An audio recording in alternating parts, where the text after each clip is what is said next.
नमस्ते दोस्तों।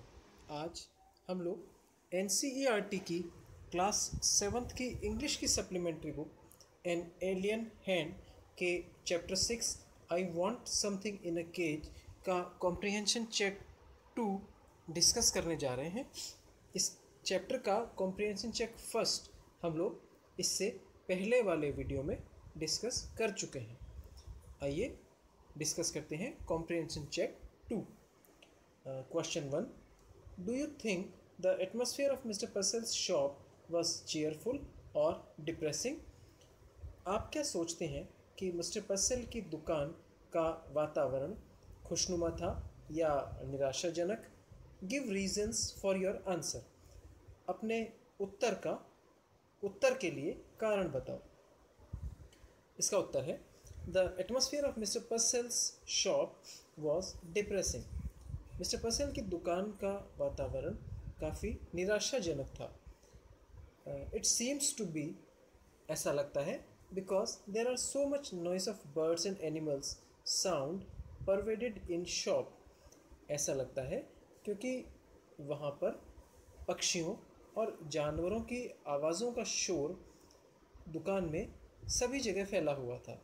Mister Purcell had become so used to this noise that they can not feel it. Mr Purcell भी इसके इतने आदी हो चुके थे कि उन्हें इसका अनुभव नहीं होता था।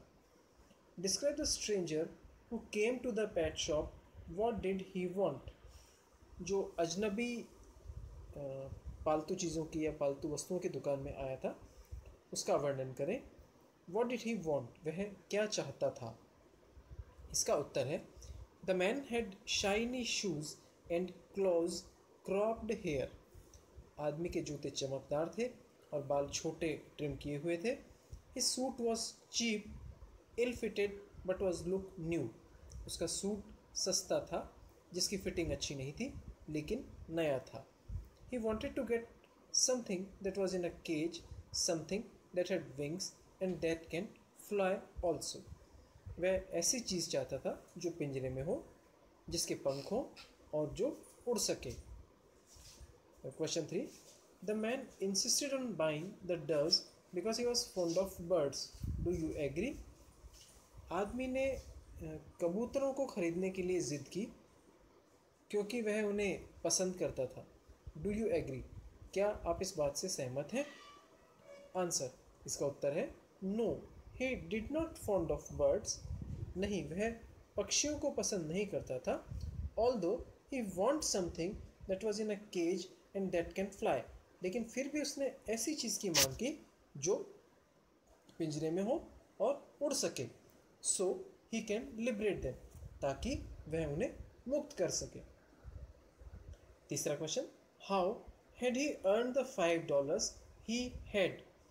उसने $5 कैसे कमाए जो उसके पास थे। इसका उत्तर है it seems to that man had spent 10 years in prison. ऐसा लगता है जैसे उस आदमी ने 10 साल जेल में गुजारे थे।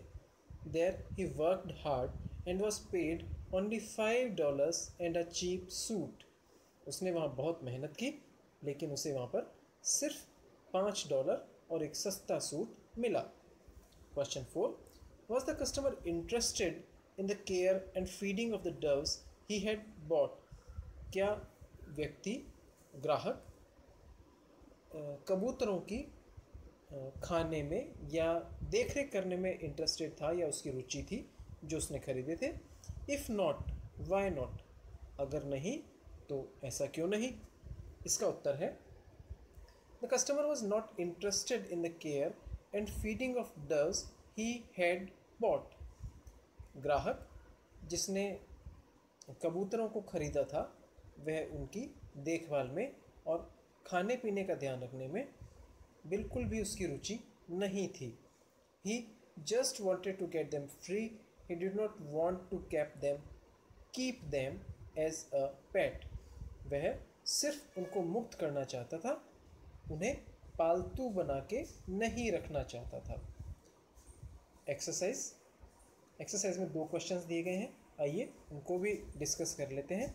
Question 1, why in your opinion did the man set the doves free? आपकी राय में आदमी ने कबूतरों को मुक्त क्यों किया? आंसर, इसका उत्तर है probably he spent so much of time in imprisonment. संभवतया उस आदमी ने काफ़ी लंबा समय बंदी गृह में निकाला था। So he know the importance of independence, that is why he set the doves free. इसलिए वह आदमी स्वतंत्रता की महत्ता या महत्व जानता था, इसलिए उसने कबूतरों को फ्री किया, मुक्त किया। Question 2, why did it make mister Purcell vaguely insulted? Mister Purcell ने अपमानित क्यों महसूस किया? ऐसा क्या हुआ जिसकी वजह से मिस्टर पर्सेल ने अपमानित महसूस किया? इसका जवाब है Mr Purcell's livelihood was depend on snatching freedom of birds and animals by cap them in a cage. Mr Purcell की जो आजीविका थी वो पशु पक्षियों की आज़ादी छीनकर उनको पिंजरे में रखने पर निर्भर थी, यानी वह पशु पक्षियों को पिंजरे में बिंदी बनाकर बेचते थे, यही उनका रोजगार था। But the stranger spent his 10 years earning just to free a pair of birds. लेकिन अजनबी ने अपने 10 साल की कमाई सिर्फ एक पक्षियों के जोड़े को मुक्त करने में खर्च कर दी। इसलिए मिस्टर पर्सेल को इंसल्टेड यानी अपमानित महसूस हुआ। इस तरह से इस चैप्टर के क्वेश्चन आंसर आज कंप्लीट हो चुके हैं, पूरे हो चुके हैं। इससे संबंधित किसी भी समस्या के लिए या सुझाव के लिए आप नीचे कमेंट बॉक्स में लिखकर मुझे भेज सकते हैं। धन्यवाद।